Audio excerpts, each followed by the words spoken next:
Hey guys, and welcome back to my channel. I hope you're all doing well. And so today's video is quite exciting because it's actually in collaboration with the lovely Rubysuzes. So we've been meaning to collab for such a long time, and I'm so glad that we're finally doing it. So today Ruby and I will be sharing our summer holiday tips, okay? So as we all know, well, those who live in the UK at least, the kids will be breaking up soon, and we came up with some ideas of things, activities to keep them busy, because let's face it guys, 6 weeks holidays can be a nightmare when you've got children, okay? Unless you're prepared and you plan everything in advance, it could be quite expensive. Ruby and I have come up with 5 tips each. So Ruby will be sharing some of her tips over on my channel in this video, and I am sharing some of my tips over in her video.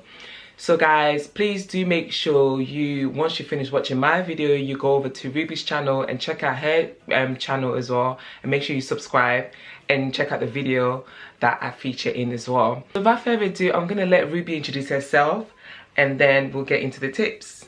Good morning, good evening, whatever time you may be watching. My name is Rubysuze, and I'm here on YouTube Space telling you about my locks, my faith, and my family. And if you want to know more about me, do go down to the link below. I'm sure Valerie will share it with you. I'm so excited to be collaborating with her because I have watched her for a while, and I'm in awe of how she does interior design and shares mum hacks as well. So I just thought it'd be really good to get together and put our minds together in terms of how to get over and handle the summer holidays. So my first tip is visiting the zoo or the farm. The kids love it. They never get tired of visiting the zoo or the farm. The zoo is actually an amazing place to visit because there's so much to see, and it captivates the children's imagination, and all ages enjoy it. And we actually went to a safari zoo, I believe it was in Birmingham, and that was just so much fun and so different. So I think zoo or the farm is definitely a winner in my book. Now for me, usually the 6 week summer holidays was a bit more structured. For those of you who don't know, I used to be a teacher, and so I always got summer holidays off, and this is going to be the first 6 weeks holiday that I'm actually going to be working, and I have had to rethink how I usually do things. So that leads me nicely onto my first tip, routine. I've had to really think about how I'm going to structure the summer holidays now. Before, I had a much more structured day, so I knew when the kids were going to get up, where they were going to go, and I'd have an agenda for each day, and if we didn't meet that agenda, or if I just couldn't be bothered, it was fine to scrap it. But because I'm actually going to be working this summer, I haven't got that much wiggle room as before, and so I'm going to have to be a little bit more strategic. My next tip is attending an amusement park or a theme park. That's a great family day out, because the kids, they get so excited. Like my son, he's just obsessed with Legoland, and we have been going there for years. I swear, I think we actually need to move into into the park. And one thing I love with going to theme parks is that you can actually get discounted vouchers on cereal boxes, and even Carex, the hand wash.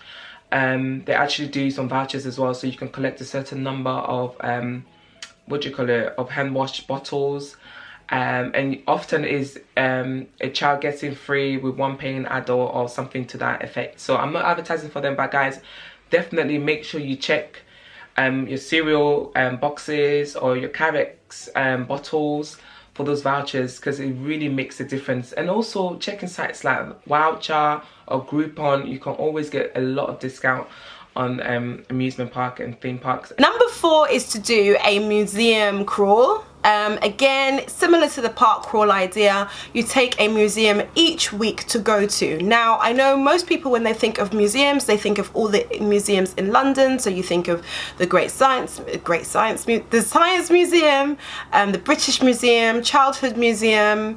What other museums have we done? V&A, so the Victoria and Albert. Those 4 museums are and the Natural History Museum. So those 5 museums are actually really close to each other, so you could hit maybe, I mean, depending on the age of your kids, you could probably do all 4 like whistle stop tours, or you could actually just do 1 each week, which would also be fun. I remember we did I don't know why I keep calling it the Great Science Museum.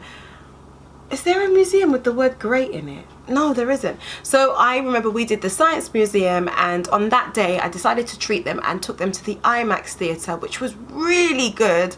And we watched it was something to do with I think it was sea life, like a sea life adventure. It was really interesting. It was 3D as well. Very good.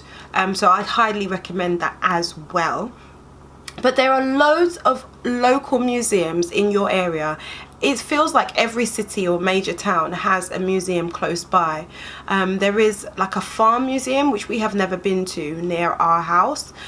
So we're probably going to go there as well. There might be a local museum in your library as well that will teach the kids about the area. And even yourself, you might educate yourself about the area you never knew before. So definitely check out your local museums before you tread all the way into London, because obviously if you're on a budget, you have to also include your train fare. Although kids go free. A next favourite of ours is going to the seaside. Now we live in London, in the city, so we don't get that many chances due to the weather to go to the beach, and also we live quite a fair bit away from the beach. So during the 6-week holiday, we really take advantage of the weather when it's good. Bear in mind we live in London, so the kids love going to the seaside, and we tend to go really early. I make sure we do like a packed lunch, the whole shebang, and we just go there and buckets and spades, and we just literally just chill out. The kids love playing, you know, on the beach. We've built sandcastles. You get the picture. So again, it's a great way to keep the kids busy, keep them active, and also it's cheap, because if you bring your packed lunch, you know, and the kids can just run around, make as much noise as they want. It's just a great way to create memories. We can binge on ice cream and all sorts of naughty foods, and it's all good. So guys, I hope you've enjoyed that tips. I would love to hear what you'll be up to during this summer and with your children. Please do comment below. As always, don't forget to like, comment and subscribe, and I'll see you in my next video. Bye.